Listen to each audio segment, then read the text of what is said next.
Hello everyone. Today I'd like to talk about the movie Everything Everywhere All at Once. I'll be doing a walkthrough of the plot as well as discuss some of the deliberate movie structure choices and themes at the end. But first, if you haven't yet watched the movie, please stop watching this video. In my opinion, this movie is a work of art and is best experienced with as little prior knowledge as possible. Also, since the movie has yet to be released digitally, the screenshots I used come from a camera I found online, so please ignore the watermarks and don't visit the websites you see in the images. I've already seen this movie in theaters 4 times, and it's absolutely worth watching in theaters for the sound design and the overall experience. With all that being said, let's get into it. Everything Everywhere All at Once is a euphoric, exhausting, and whiplash-filled joyride that enthralled me in ways no movie has ever done so before. Don't let its promotional material fool you. This is neither a kung fu movie nor a sci-fi. This is the story of an immigrant Asian American family struggling to achieve the American dream. Beaten down by the overwhelmingness of everyday life and their tumultuous existence, their lives are a tragedy. They've lost the ability to love and appreciate life and each other. If that sounds familiar, it should. The sentiment is extremely common these days, and the movie addresses that darkness head on. All the while, it's strung together in a perfect symphony of chaos that culminates in a satisfying, cathartic, and empowering experience that I can only describe as a masterpiece. The beginning of this movie is uncomfortable. We settle into the unexceptional life of Evelyn, who's struggling to maintain a family business while juggling the responsibilities of caring for her elderly father and maintaining their relationships with her family. All the while, the IRS is breathing down her neck with an audit. I think Evelyn's defining character trait at the start of the movie is simply exhaustion. Aptly named, part 1 of this movie reflects the feeling of being overwhelmed by everything life throws at you amidst an uncaring and unforgiving world. As Evelyn talks with her family, she's never truly listening. She dismisses and ignores Waymond as she is too busy to run the store, cook the food, and prepare the party. When Joy arrives, she can hardly get a word in as Evelyn's too busy to even address her very real anxieties and concerns. The Wong family situation created a sort of awkward, uncomfortable tension throughout the first act of the movie. But what made it more agonizing was the simplicity and the scale of the tragedy. This wasn't some kind of grand-scale threat to the multiverse, we'll get to that, but a rather slow, tortuous death of the American dream and domestic bliss. Growing frustrated with how your life has turned out, the complications of marriage, the ugliness of divorce, and the disconnect between mother and daughter. These issues are grounded in reality, and it's haunting because of how real and relatable it can be. Waymond has a moment early in the film when they arrive at the IRS and pass through the lobby. At the washroom, there's an elderly Asian couple who share a quick kiss, and Waymond watches longingly. Something most would consider to be quite simple and pedestrian is all he really wants. Again, it's the scale of this wish that makes it hurt. It seems like something so small, and yet he's still denied it. His relationship with Evelyn has deteriorated to the point that he had to serve her divorce papers to even get her attention. Eventually, the movie does give us what appears to be our antagonist. Jamie Lee Curtis does an amazing Deirdre, a character designed to be so easy to hate. An arrogant, pompous, condescending IRS worker who talks down to people. The character design basically screamed Karen, and she was the perfect villain for a struggling, underdog immigrant family. It seemed like the direction of the movie was becoming more and more clear. But suddenly, Evelyn is whisked away from all that tortuous, mundane life and introduced to the multiverse. This was basically a fusion of Alice in Wonderland meets The Matrix, and it's as chaotic and messy as that sounds. Waymond is forced to give a large exposition dump explaining to the viewers how the system even works. At this point, it seems we've reached a level of grand science fiction, with a sudden new direction. Evelyn is the chosen one, and has to save the multiverse. I was puzzled. I couldn't really make heads or tails of the direction of this movie, and I tried to formulate what this new plot point meant in real time. Was Evelyn Neo in The Matrix? Was she the one with some kind of special ability, like creating her own branching timelines out of thin air? And it turns out I was pretty close on that one. But what would happen to all the heavy plot points of her family situation? What are the laws of this new multiverse? And now there's some kind of weird ragtag group of resistance fighters fighting an interdimensional Lovecraftian horror? And yet, amidst all these questions and half-baked answers, the movie continued on, assaulting me with more and more information, demanding my attention through its absurd fight scenes and hilarious writing. The movie rarely gives you a chance to breathe, with action and exposition around every corner. It's extremely overwhelming, and it should sound familiar. As she fights, we begin to see Evelyn's alternate versions. At one point, she's whisked away to a local alternate universe, one extremely similar to this one, in which they successfully left the IRS and headed home. Here we're subjected to an intensely uncomfortable scene. Waymond confronting Evelyn about their marriage, and admitting that it may have been best had they never gotten married. This scene hits like a ton of bricks, especially when Waymond confesses he's fully aware of how Evelyn views him, simply based on how she looks at him. This is also our first indication that this universe's Waymond is actually emotionally intelligent, and not a simply happy to be here buffoon. But bam, all of a sudden we're taken back to the main timeline, and Deirdre jumps off the stairwell and goes for a flying knee. There's simply no time to even process the tragic scene we just saw. You're not allowed to. The movie hits you with more and more scenes, and its absurdity continues to escalate. The fight scenes as they traverse the IRS follow the exact same pattern. From a Terminator Karen to a Pomeranian flail to a butt-plugged monk, the absurdity continues and escalates with every new encounter. To fight Deirdre, Evelyn channels a version of herself in which she never ran away with Waymond. In it, she's a kung fu master turned movie star, headlining the premiere of a new movie. After dispatching Deirdre, she coldly tells Waymond how much better her life would be without him, right to his face. We as the audience only see Waymond's reaction for a moment, but it's absolutely heartbroken. He turns away, and then immediately Alpha Waymond returns. Yet another massive moment has been pushed aside as the plot continues. At this point, Evelyn is obsessed with this new revelation, and the life she believes she was robbed of. She expresses a desire to stay in that universe, and daydreams about it as they move, to the extent that they're captured by security. Currently, Evelyn can't help but wonder about the life she could have had. Then our actual villain finally rears her head. Enter Jobu Tupaki, an indescribable, omnipotent being allegedly trying to destroy the multiverse. Jobu Tupaki is some kind of cosmic god with absolutely broken abilities, dissolving entire people, phasing through matter, and proficiency at dual-wielding dildos. Originally introduced as some vague, shadowy, masked figure, this otherworldly cosmic monster turns out to be Joy. Even in the grand scale of the multiverse, the cause of Evelyn's problems again stem from within, her own daughter and their fractured relationship. This parallel is further solidified with the knowledge that in the Alphaverse, Jobu Tupaki is literally of Evelyn's own creation. Despite the scale changing, it seems that the responsibility and fault remains the same, Evelyn's fractured relationship with her daughter. Jobu Tupaki introduces the concept of the everything bagel to Evelyn. The fact that a simple man-made paradox is the root of all evil in this movie is honestly perfect, but I'll touch more on that later. Once again, they up the absurdity with this paradoxical deity and its apparent priestess and cult followers, all of which need to maintain a black circle on their foreheads for some reason. This ride doesn't stop. New plot devices, new universes, new enemies. You don't get the luxury of processing any new information. After realizing that Evelyn has been exposed to the bagel, the Alphaverse team, sans Waymond, are determined to kill this Evelyn. As she fights them off, she uses completely random actions to link to other universes, and fries her brain in the process. Eventually, they fight their way to the staircase or garden in the middle of the building, and here Evelyn holds Waymond in her arms as he is killed by Jobu Tupaki in the Alphaverse, and leaves only original Waymond with her. Her reaction to this is disappointment as she drops him with disdain in her eyes. Jobu Tupaki finally returns to this universe, and we're prepared for the final showdown, until Evelyn keels over. The stress of jumping between worlds has finally caught up to her, and she hops between many universes, as the movie star, the blind singer, the hibachi chef, and hot dog hands. In every universe she falters, running out of the theater, falling out of her performance, discovering Rakakuni, and destroying her relationship with Deirdre. She damaged every timeline she touched, and ended up back home, organizing her receipts later that afternoon. We appear to be back in the local timeline, in which they went home after the IRS meeting. As part 2 begins, we're finally given a moment to breathe. The pacing in this point of the film is slower, but still frantic. There's far less new information in this segment, and we're instead treated to the resolution of the majority of the plot points introduced earlier. Jobu shows up in this local timeline, and Evelyn is immediately expecting a fight. Instead, she brings Evelyn back to the bagel, exposing it to her again, and states, "I was looking for someone who could see what I see, feel what I feel." In every timeline, Evelyn simply stops caring, culminating in her telling Deirdre to shut up and state that nothing matters. And here we finally have the true representation of the bagel. Pure unadulterated nihilism. The bagel is the abyss, showing Evelyn all the timelines, all the universes, and all the possibilities. It's simply too overwhelming. When faced with the true scope of everything, all that remains is the realization that we're simply insignificant. Nothing really matters.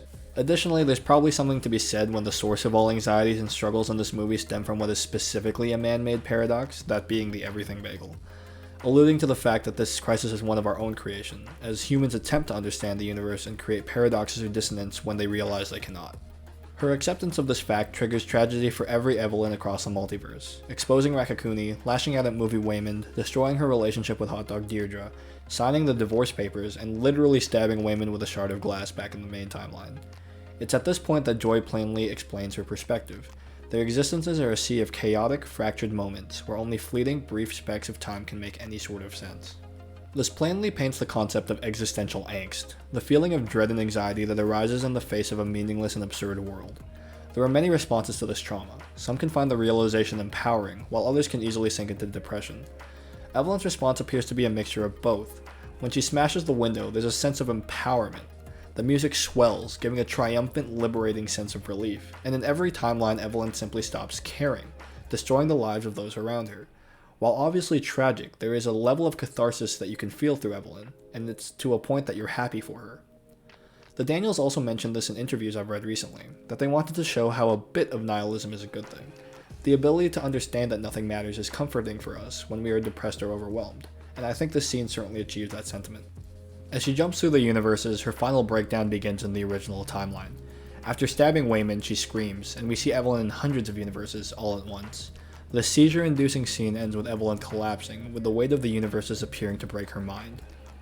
And now we're treated to what I'm sure will become one of the most iconic scenes in the film, the rock conversation. Here, Joy finally levels with us, her perspective and the existential nihilist manifesto. Human beings are tiny, stupid, arrogant creatures amidst a massive and uncaring universe in existence. As we advance, every new discovery will come with the realization of how unimportant and how meaningless we truly are, amidst the scale of existence. Cursed with this knowledge, our existence is suffering. And amidst that belief, Joy had still hoped she was wrong. Staring into the abyss and reaching this conclusion, she desperately wishes to be wrong. Her entire mission was to create another being that could experience the same trauma, hoping that they would react and have a better response than she did. In her conversations with Evelyn, she realizes that she reached the same conclusion. Nothing really matters, and existence is suffering. Joy reveals the true purpose of the bagel. She created it as a means of escape. Having not been saved, she resigns herself to her fate. She simply wishes to die and be freed from this existence of suffering. She expresses joy in facing this with someone else, and a relief that she is no longer alone. The feeling of loneliness has always been connected with the existential crisis, with people who suffer from it finding it difficult to comprehend how one can flippantly ignore or live with the existential dilemma, which everyone has the capacity to face. In creating this Evelyn, Joy found a sliver of solace knowing that she was not entirely alone. As Evelyn observes the bagel with Joy, her attention is pulled back to the local universe after the party. Handcuffed, she can only watch as Wayman attempts to talk to Deirdre about the situation. Shaking her head, Evelyn immediately assumes he's making things worse. To her surprise, Deirdre lets her go. Apparently whatever Wayman said worked. At the time, Wayman isn't sure how either. All he did was talk to her. He kneels down, reassures Evelyn that everything will be alright, and humbly begins to clean up the window shards while humming a hopeful yet melancholy tune. This interaction was the one that truly solidified Wayman's character, though his movie version will also explain it plainly to the audience. In totality, you could argue that Wayman has suffered the most throughout this movie. In this timeline alone, Evelyn has signed the divorce papers, and mind you, he wasn't immediately looking for a divorce, he was just using the papers to get her attention. She's also humiliated him in front of his friends, family, and community. He'd have every right to break, to give up, and to despair, and he'd be right to be infuriated with Evelyn, who never met with Deirdre like she promised, and appears to have just ruined their lives. On top of all of that, she giddily signed the divorce papers just a minute ago. How in the world is compassion for Evelyn, of all people, at the top of his mind in this moment? And yet, amidst all that damage, he throws on a bittersweet smile and continues to live, continues to fight. Despite the world hitting him with haymaker after haymaker, he stands up, dusts himself off, and continues. As movie Wayman puts it, to be optimistic in the face of life is not naivete. It is calculated and necessary, as a means to combat the despair and chaos that life throws at us. It's a coping mechanism and a form of fighting in a war that he wages within himself every day. Main timeline Wayman takes this a step further, plainly explaining this philosophy. I have no idea what's going on, but the only thing I do know is that we have to be kind, especially when you don't know what's going on. To consciously choose optimism and kindness amidst the confusion and unfairness that is life, that is his choice and his philosophy. What an absolutely beautiful sentiment. By taking this approach to life, he's not running away. He's fighting the darkness head-on and accepting the responsibility despite the grim reality of life. His response is a courageous one, in contrast to Joy and Evelyn, who have both given up on life and accepted the bagel, which you could argue is cowardly or defeatist. What we're seeing here are two potential reactions to the realization of existential angst: nihilism and optimistic nihilism. In Joy and the bagel, we see the nihilistic reaction, accepting that nothing really matters and despairing that her life of suffering has no meaning or purpose. In Wayman, we see optimistic nihilism, which also accepts the fact that nothing really matters, but is empowered by that knowledge. To accept and surrender to this knowledge that nothing matters allows us to reprioritize and ask ourselves what is worth worrying about. If nothing matters, why waste your time despairing over it, when you can work on controlling what you can, as you pursue the small pockets of happiness to headline your life. And it is this breakthrough that finally reaches Evelyn, flipping all the previous notions she had about Wayman. We're then treated to a montage of small, fleeting, happy moments in their marriage. No huge successes or wins, but simply some brief, unimpressive moments of happiness that they shared together, many of which are recycled from previous montages in the movie that were originally depicted as depressing. The history has not changed, only her perspective. And having changed her perspective, Evelyn finds the beauty of their relationship and what they have together, as they both brave an indifferent and cruel world. Evelyn stands up and hugs Waymond. Initially surprised and caught off guard, Waymond drops the broom and dustpan and hugs her back. The music swells and Waymond begins to cry. He has finally gotten through to her, and it culminates with the first real act of love that Evelyn has shown Waymond throughout the entire movie. What a beautiful, touching scene. In the bigger narrative, this signifies the awakening of optimistic nihilism in Evelyn. Exposed to this new philosophy, she rejects the bagel and Joy, and in response, Joy states that the feeling of feeling a good thing is fleeting and will always fade away. She's correct, of course, but Evelyn still chooses optimism and chooses life in response. Joy continues regardless. While she would like a companion, she's fine to disappear all alone. Evelyn refuses to allow her to do so, blocking her path. At this point, the Alphaverse team opens fire in an attempt to stop Evelyn from saving Joy. Using herself as a shield, Evelyn accepts all the bullets and turns them into googly eyes, bouncing them back at their assailants. The googly eye motif has been in constant use throughout the movie, but never associated with Evelyn. Instead, she was constantly removing the eyes around the laundromat, which we assume Waymond placed for fun. Now she appears to accept them, donning one on her forehead. This act signifies her acceptance of the absurd, the silly, and the chaotic, all while maintaining her optimism. To further this, the googly eye is an inverse of the everything bagel, and a stark contrast. As Evelyn puts it, she is learning to fight like Waymond. And she takes that quite literally. As she fights the Alphaverse members and the zealots of the bagel, she subdues each one of them with absurdity. Specifically, she satisfies them by giving each person some form of happiness as they fight, based on the actions in other timelines. Each act seems to put the person at ease, it gives them peace. It appears that by providing these people with some sort of spiritual satisfaction, she's able to reduce the influence of the bagel. If we assume that the bagel is nihilism, then it is this brief, absurd pocket of happiness that allows them to be freed of their control of nihilism, even just temporarily. Waymond's fighting method appears to be working. As she does so, we see one specific example in the multiverse, she and the other hibachi chef running after Rakakuni. Paired with a triumphant score, they chase after the truck, absurd as ever with Evelyn riding him on his shoulders. Yet as they do, they falter, and all the other multiverses experience a setback as well. Party Gong Gong berates Evelyn, Movie Waymond abandons her, and the hibachi chef's legs give out as they chase after the truck. In the main timeline, Alpha Gong Gong also gets a hold of Evelyn, and prevents her from reaching Joy. All the while, Joy states, "See, it's only a matter of time until everything balances itself out." Joy is absolutely correct. The universe will not let up, and there will always be times of despair. But within Evelyn's newfound philosophy, she has found the capacity to fight the existential crisis and nihilism, and to fight for her daughter. Evelyn's character arc finally comes full circle, as she exclaims that she will not let her daughter go, the same way Gong Gong did to her.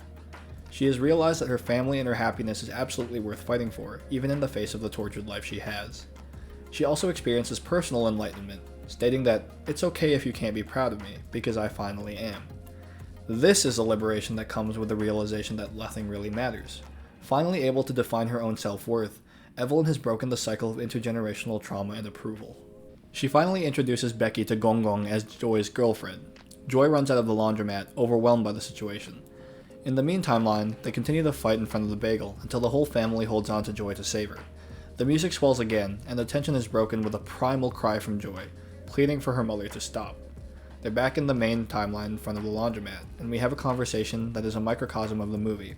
At this point, it's unclear whether Joy is still Jobu or the real-life Joy from the timeline.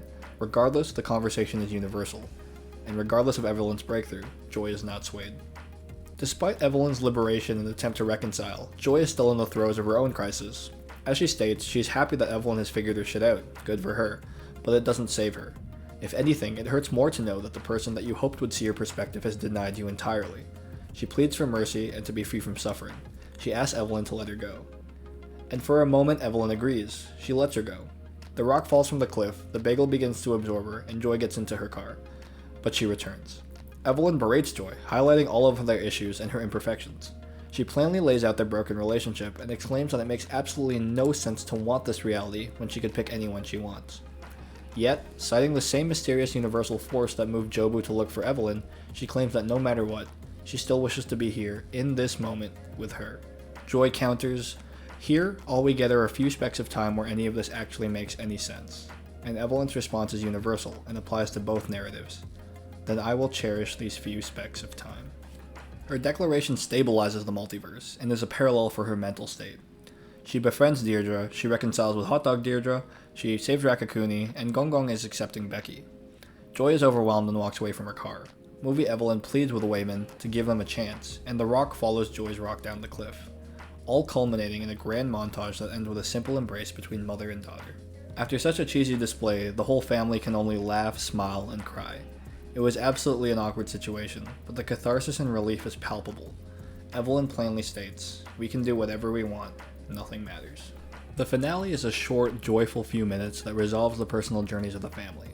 As Becky drops him off, Evelyn gives her a sort of compliment, which is certainly a far cry from their first interaction, in which she sighed and lamented another mouth to feed.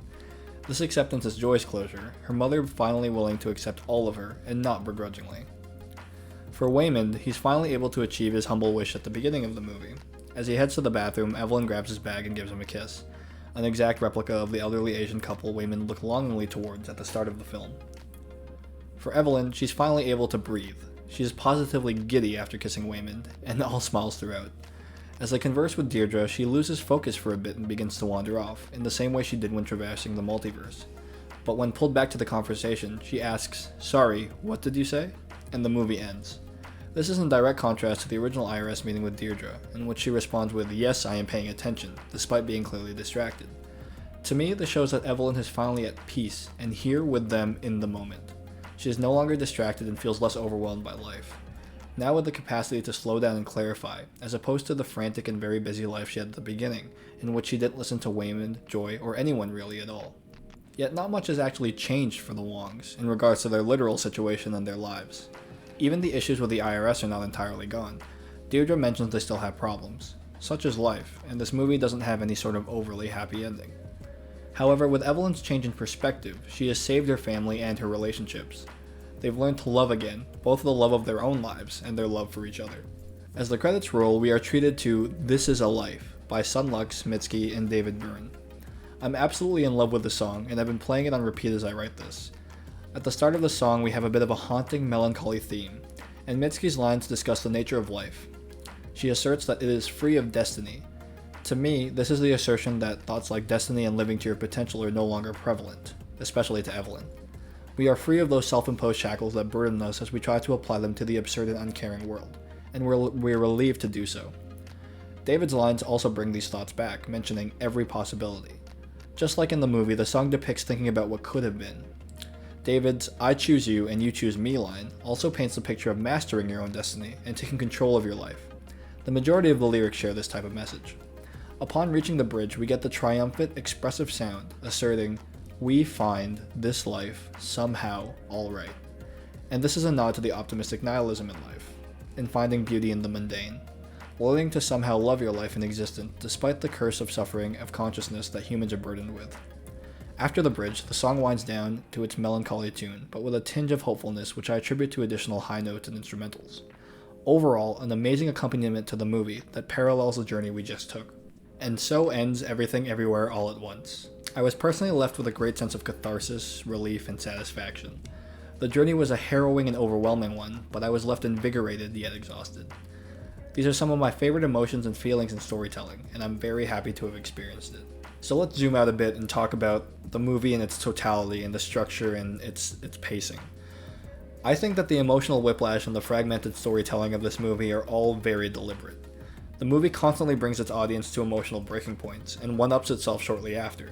By constantly challenging the status quo with absurdity, the audience is kept on its toes and strained. The experience may be considered somewhat painful to some, but that's simply a part of the journey.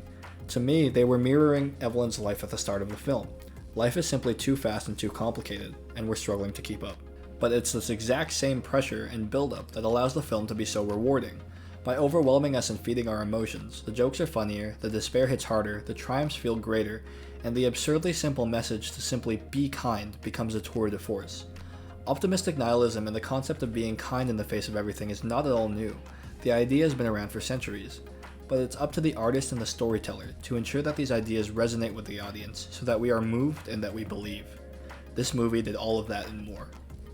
I went to watch this movie with multiple friends multiple times, and while everyone understood the message and the point by the end, some couldn't get past the absurdist humor and the cringe. For this movie to move you, I think you need to be able to surrender yourself to the absurd narrative and chaos. If you spend too much time thinking, which I admittedly did at the beginning, it becomes difficult to achieve the suspension of disbelief that's required. But it was again the constant one-upping and the absurdity and the breaking of the status quo within the movie that allows you to let go and just enjoy the ride for what it was. You might scoff at Wayman's fanny pack skills or the Pomeranian-wielding enemy when you first see them, but at some point between the butt-plug monk, Rakakuni, and Sausage Finger, the movie wins you over, and you laugh and cry with it. For me, the ridiculousness and the frantic pacing of the movie was required for the ultimate emotional payoff by the end.